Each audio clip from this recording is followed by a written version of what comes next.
Hey guys, welcome to the CCA Corner.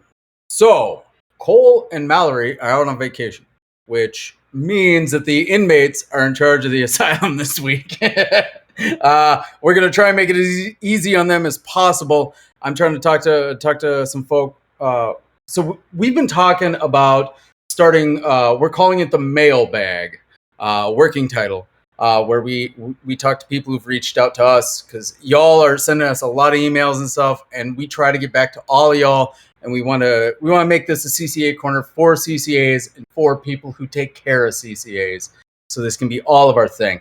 So this is kind of a we're going to be doing more episodes like this where we interview people who've reached out. And I hope we can get to all of y'all. I don't think we can, but I'm going to do my damnedest, okay?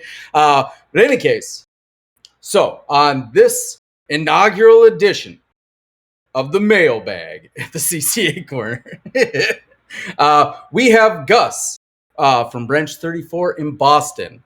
Gus, you're an OJI and you work at Academy, right? Yes, that is correct. I've been a OGI trainer for about 2 years officially, probably for most of my career unofficially, and I've been an academy instructor for just over a year. So I deal with a lot of new employees, needless to say. So you are literally in the thick of things. All these wet behind the ears, deer in the headlights. CCAs as they're coming in for their first taste of the post office. And you cover everything in those 4 days of cadet training?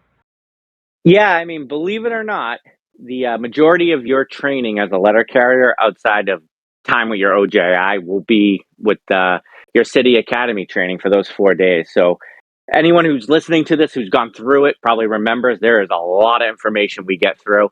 And if you're listening to this as you're going to the academy, it's going to be a lot of information for you for sure. But it's great information. Everyone who trains has been trained to be a trainer, so you definitely want to be like a sponge and absorb as much as you can. Yeah, no, that I remember my cadet training. There's just nonstop abbreviations and numbers, and I was like, I was I was trying to take notes the whole time, and I just looked at my notes after the first day. I was like, a crazy person wrote that. So I guess my first question that I want to ask you is, so in keeping that in mind and the overthinking and just the overwhelming amount of information you get in your cadet training, what is something that you find CCAs in cadet training get really caught up on and focus on maybe more than they should, and stress out about more than they should? I mean, like, I know I was so scared of the case in cadet training. I was like, I got to figure out the case. What's something that CCAs you teach get caught up on that they really maybe don't need to worry about till they get to the street? It's funny you say that because that is the thing I noticed the most is the actual case at Academy. The new employees tend to really get caught up and they try to like study it. And it's interesting. The case should be the same for everybody across the country. It's Xanadu, Virginia. And don't worry about the case specifically. Worry about how to case mail. I have 18 years in, you could put me in any post office in the country. And since I've learned how to case mail, I'm not going to be as fast as somebody in that office, but I'll be able to figure out the rack pretty quick. It comes to you at practice, especially when you get to your home office and you go on the street and you start to learn the streets, you see how they flow. The case will almost kind of start to come naturally. What you want to take out of Academy is like how to throw the mail. We're going to start at the bottom. That's the first address. And the last one on the top right is going to be your last address and everything in between, So you're saying rather than trying to study the case, like where does Griggs Avenue go? Where's Pate Boulevard go? You're talking about just focus on the proper way to case. Exactly. Okay, yeah. No, that makes perfect sense. So rather than trying to study it, because I remember, yeah, it's a make believe. The case of cadet is that make believe. Correct. What was it? You said it was Xanadu? Yeah, Xanadu, Virginia. I think it's just a bunch of random streets that have been put into one route because the route's designed. If you remember when you did it, there's like CBU type spot for what would be a CBU. Then there's businesses, there's double cells, there's single kind of park and loop type hits. So it kind of gives you a little bit of everything, right? Because every route's its own little special route in its special little way, right? Every route's different. And so the case is kind of like the best kind of like luck, if you will, of a route. Not all of them are going to look like that. And I just feel like sometimes people get a little stressed out and they're trying to learn the route. And it's like, as a brand new employee, you kind of have two things you're doing. You're learning the routes in your office and you're learning how to case the mail, right? We really only have to learn how to case the mail once. Once we know how to case the mail, all you ever have to learn for the rest of your career is the routes. So when and that makes perfect sense. So like, how would you? This is how they taught me. And is this kind of how you do it? You case your flats, your bundles of magazines first because they're usually supposed to be in order, and then what? You use your big flats and your letters after that. Yeah. So me personally, what always seems to work for me, and that's another thing. If I can interject real quick for new carriers, I always say the best advice I can give anybody is ask questions. Right? Just you see somebody doing something and it looks like they're comfortable, ask what they're doing. Hey, why do you do that? You look really comfortable. And then you can kind of emulate, like the baby ducklings follow after the mama duckling. It's the same concept, right? Just see what other people are doing. And I think you will find in most offices, they will probably start with their bundled flats because, like you said, they go in order. That right off the bat, that's just kind of teaching you the route because it goes in order. So oh yeah, maple's on the top, elm's on the bottom or whatever. Then you start with the bigger flats because they seem to go a little bit easier in the rack. And then last, which you'll probably have the most of, I shouldn't say probably, every office is different, but you'll go with your residual letters. So you can hold more of those in your hand, obviously, than more flats, but they tend to be a little bit easier to get in the rack once you have all the flats in the rack and you kind of want to put them in front of the flats so it's easier to carry on the street. So, that's usually the way you were taught is pretty much the way we all do it. So that's a good strategy for sure. Okay, dope. Do you? Yeah, no, that's awesome. Good. Because I was always worried about that. Because like things are different all over this country, right? Absolutely. Like you were talking about you were talking about the rack. Is that when I say the case in Boston up there, it's the rack. I hear rack, I hear case. What do you guys call your advertisements like for grocery stores? What do you call them in Texas? We call those advos down here. Advos. You ready for this? I've in Boston's a pretty big branch 34. Excellent. Shout out to the union. Excellent branch. I'm sure everybody who met the branch 34 guys when you came up for the convention. Boston's a wonderful city, but I've heard Red Plums because that's one of the companies. I've heard Globe Directs because the Boston Globe used to do it. Headliners, Marriage Mail because we used to have another advertisement that you put together with the address with the blank headliner. So it was called Marriage Mail. Circulars. I've heard advos, not really around here, but in other places. So you will walk in, so you'll hear Augusta Trainer call it headliners. Then you'll get to your office and, hey, Badmouth, where's the headliners? And you'll say, what the heck's a headliner? Anyways, you got to take your advos. And they're going to be like, that's a headliner, And same, like the carts for your parcels. What do you guys call them? We call them pumpkins up here because they're orange. Yeah, we call them gurneys down here because there you go. You can move a body with them. There you go. It's the same thing, right? That's one thing that I always found kind of interesting about the post office. We have our own little language, and then we have our own regional dialects wherever you are in the country.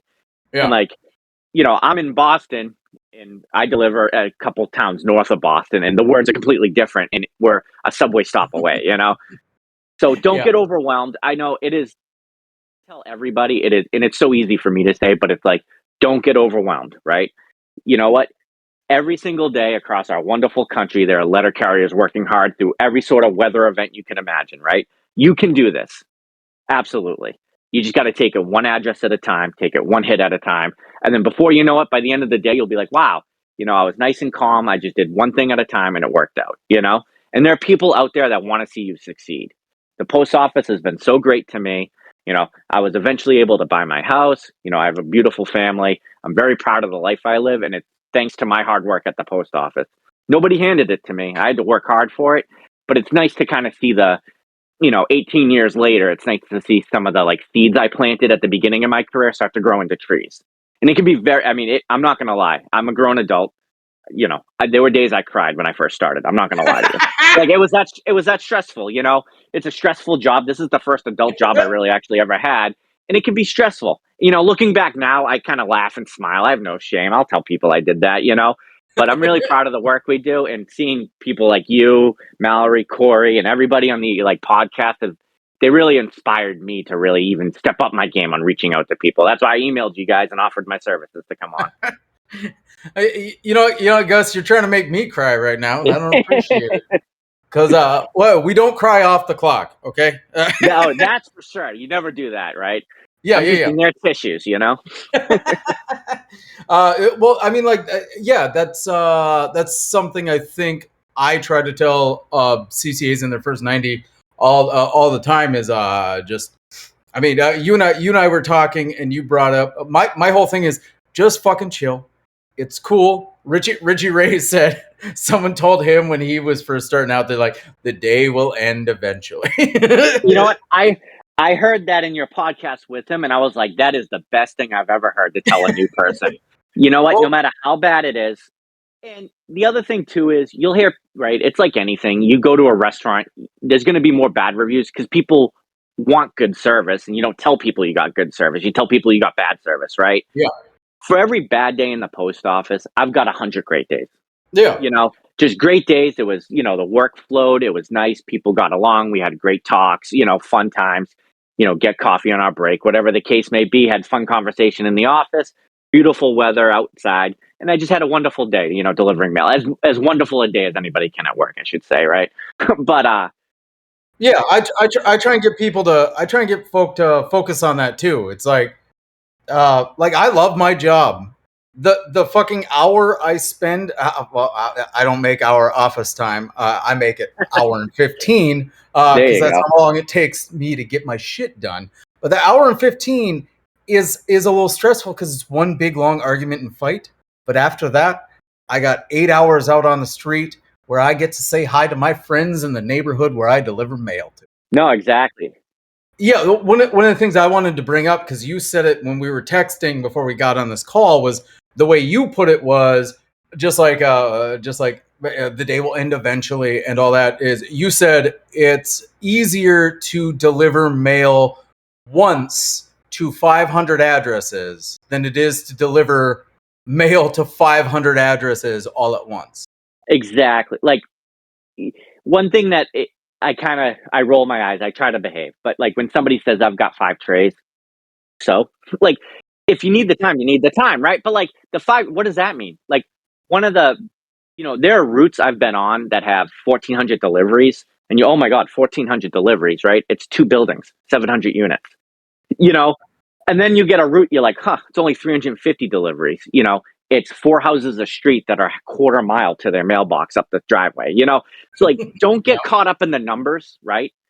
If it's an hour, hopefully it takes you an hour, right? And if it takes you more because you're new or, the route hasn't been evaluated, whatever the case may be, and then it takes you longer and you just go from there, right?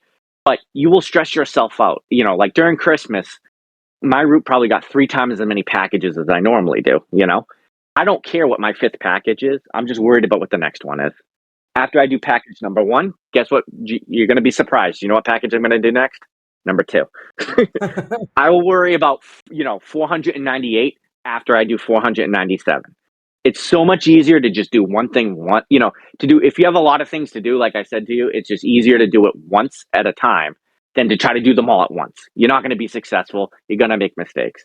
And I tell everybody at every academy, like the way I can tell how successful somebody is going to be right off the bat is how organized they are. The more organized you are, the better this job is going to flow. And that's all you can ask for out there, Yeah, no, that makes perfect sense. Like I have raging ADHD.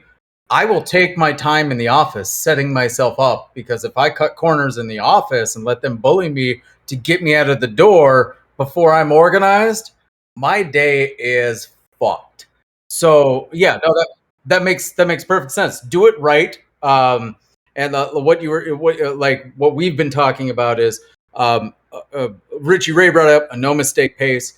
We are here to do a job safely. Exactly.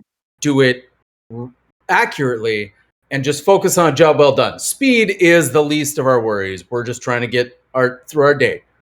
So like that is great, because like what you're talking about is like don't, I got 5 trays of mail, yada yada yada. Don't compare your shit. You don't compare your performance to someone else's. Don't Exactly. look at all that, because the post office isn't allowed to compare your performance to someone else. Correct. There's no street standard. It takes what it takes. There's no street standard. Our only standard comes back to that case, or what do they call in Boston, a rack? Yeah, I call it a rack. Other people call it a case. I don't want to Eight- besmirch Boston. You know what I'm saying? No. Oh, dude, I lived in New Bedford for a little while. If I besmirch Boston, I'm looking over my shoulder. So, but exactly, like new employees sometimes. Listen, I get it. Like, one thing that's great about the post office, every single person had a first day, right?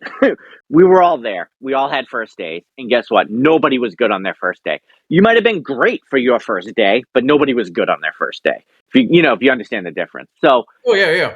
With that said, don't compare yourself to people. Like, I have 18 years in. I've worked in 6 or 7 offices. I've been in some of the biggest offices in the country to some pretty small offices. And I've learned from so many different people, including supervisors and management and wonderful union stewards I've worked with, clerks, mail handlers. I've been, postal touched by a lot of people, right? And you're not going to be able to do what I can do. Be able to do what I can do in a year. That's Yeah. okay. Someday you will be able to do what I do. And that's the goal, right? And one thing job can get very repetitive, as you know. But remember, every day is almost like a practice for the next day. Like, you have a bad day today, whatever. We had a bad game out there. I'm a runner as a hobby. I do a lot of marathoning and running and stuff. There I are was days gonna say, we don't like runners on this podcast. no, but on my personal time, right? But there are days where I'll go do a race and I just didn't have it that day. But you know what? I tried my best. I just didn't have it. There's no shame. And then 2 weeks later, I'm in another race and I beat a personal record because I had it that day. Some days you're just not going to have it, right? Like in New England, I joke, we don't have the worst weather. It's just we have all the weather in a week. You're like, there's snow on the ground and it's 70 degrees out the next day type of stuff, So like circumstances can change too. You're not going to be as good in the snow as you are going to be in May when it's 65 degrees out. That's just not how it works, All right. So I got one more question to wrap up, and then I want to give you a chance to talk on shit if we haven't covered anything else. But this is one question that's super important to me. Well, I think it's super important to our listeners. Oh boy, that's a lot of pressure you're putting on me. Oh yeah. So, Gus, you just taught me for 4 days, taught me everything that I should know in my 40-year from now on career. Everything that I'm ever going to learn, I just learned in these 4 days from you. When I get on the street and I got a COD and I don't remember how the shit that works, and I can't leave a slip because there's a gate between me and the front door and the box, and there's a dog in the yard, but I got the COD and I'm panicking because I don't know what to do. Do I just throw it over the fence, or do I call you to ask you what to do? Do I bother you? Is that going to bother you if I call you and bother you after the cadet training? So my answer is, first of all, I've never gotten a phone call where I thought somebody was bothering me. I always tell everybody, I give, in my own station, I always give my phone number out to the new employees, anybody that wants it. Plenty of carriers have it. I would much rather help you make the right decision than have to fix your mistake. So if you ever, especially when you're brand new, but I have carriers that have been in the post office longer than I've been alive, and they'll ask me questions. I'm here for it. I ask people questions. I'm an academy instructor. I don't know everything. It's impossible to know everything. I ask people questions. There are people that have showed me things. I go, no kidding. In fact, we have wonderful academy instructors up here in Boston. But one of the first days they said something, and I was like, you know what? I never knew the answer to that, and I was kind of too ashamed to ask. And he covered it. That's awesome, So tell people, important thing you can do as a new employee is ask questions. You don't know what you don't know. So you need to have a voice, right? You're not bothering people. because you got to remember, like, while I'm at academy, someone else is doing my route. I care about my customers. I care about the post office. I want people to be successful on my route when I'm not there. So if you got a question about my route, hey, when you were off, I wasn't sure where this mailbox was. Yep, no problem. It's actually on the side. And stuff like that. Like, people want to help. And if you've ever met anybody in the post office, we all like to talk about everything anyways. So people love talking. So if you ask questions, they'll be more than happy to answer. And I always tell people, what is the worst? I'll ask you, what is the worst thing that can happen if you ask somebody a question? What's going to happen? What's the worst thing that can happen? They're gonna roll their eyes, and then I know someone else the fucking question. Fuck that guy. Exactly. The worst thing that can happen is they can say, I'm not going to answer your question. Oh, well, I'll go ask somebody else then. Right? So, Yeah. you know what I'm saying? And usually, too, like, a lot of time, at least in my offices I've been at, when you see a new employee and it looks like they're struggling, people will go up to them and try to offer them help. So, yeah, the most important thing you can get out of, like, in the academy, it's a lot of information. I get it. Be a sponge, try to absorb as much as you can. If there's anything you find questionable in the academy, not meaning questionable, that you have a question about, like, no OJI has ever been drafted, right? They all volunteered to do it, probably because they enjoy training people. They like answering questions. They like helping the next generation of carriers. So they're going to be super helpful. Ask them questions, hey, Gus said, X, Y, and Z. And they might be like, I see why he said that. But, actually in our office, we do 1, 2, and 3, or whatever the case may be. So don't be afraid to ask questions. You only learn by practicing and asking questions. That's really the only way you learn, So don't be afraid would be my advice. Yeah, no, I fucking love that, because I'm very much, I ask stupid questions all the time. Fucking up and asking stupid questions is the only reason I learn anything. So, like, Gus, I love you, brother. I appreciate you and all the trainers and OGIs who step up, and, like, I appreciate you coming on to talk to our CCAs about this shit too, because, like, yeah, no, because we need help out here. You know what I mean? Hear ya.